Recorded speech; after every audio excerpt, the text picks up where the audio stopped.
From flesh-coloured underwear to concealed cushions, capturing authentic-looking sex on camera isn't always straightforward.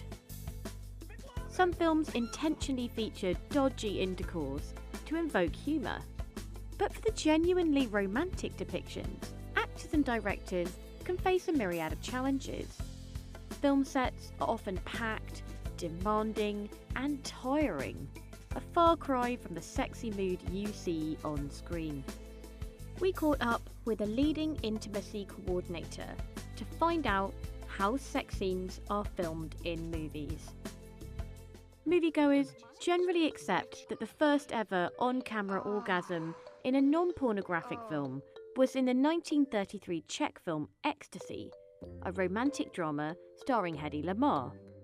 But it's only in the last few years that a specified role to guide and coach actors for love scenes has become mainstream. One such coordinator is Ita O'Brien, who worked on Netflix's Sex Education, as well as HBO's Watchmen.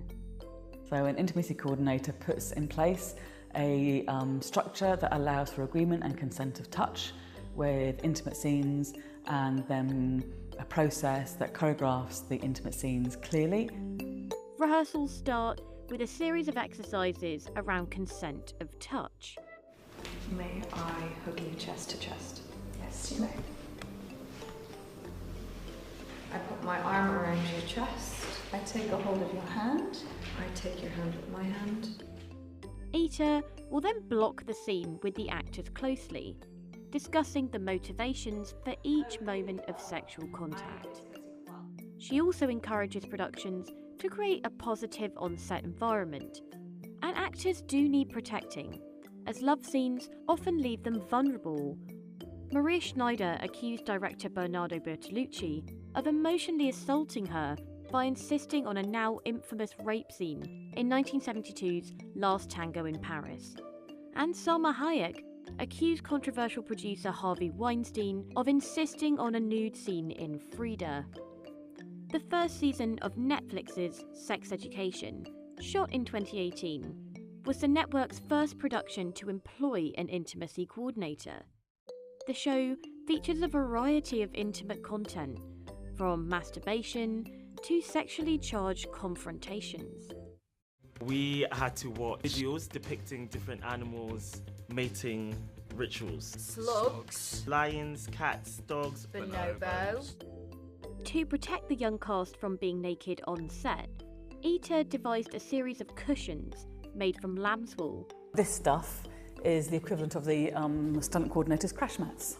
You can just give another barrier sort of by placing that in between, so it means that they can be lying on that sort of in positions and have it hidden. But I actually use this as well for a moment of simulated cunnilingus, so the actress is able to sit on that, and it really gives quite a strong, and again against the sense of the dress on over the top.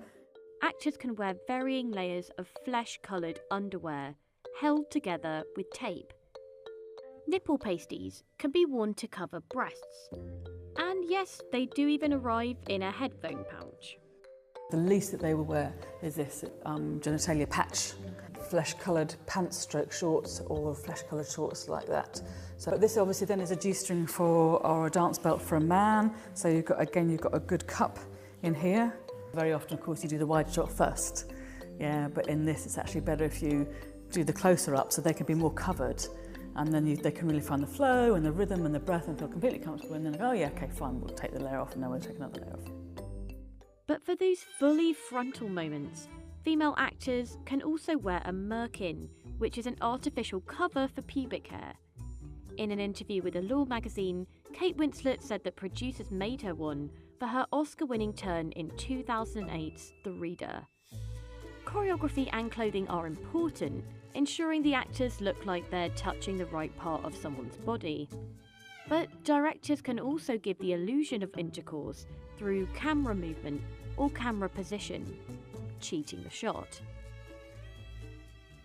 Practical effects can also assist scenes by adding drama.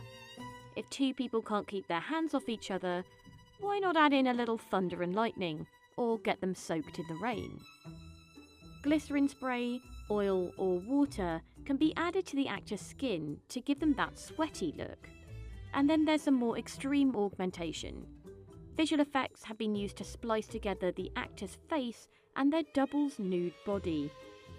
In Lars von Trier's Nymphomaniac, actors' faces were superimposed on porn performers' bodies using CGI.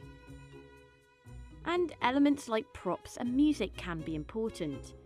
Ever watched a film and thought it was just tacky or unconvincing?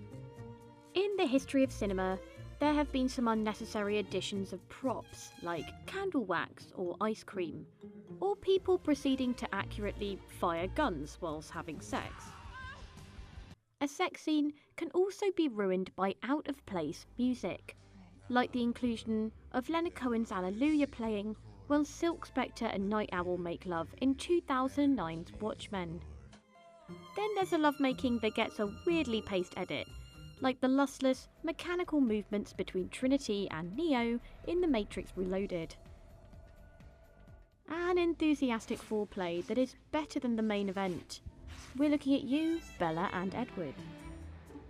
That's not to say that plain old bad acting doesn't sometimes influence the outcome. Actors here at Ita O'Brien's workshop may go away with a changed perspective on how to approach intimate encounters, by putting a series of safeguards in place, being professional, and having fun.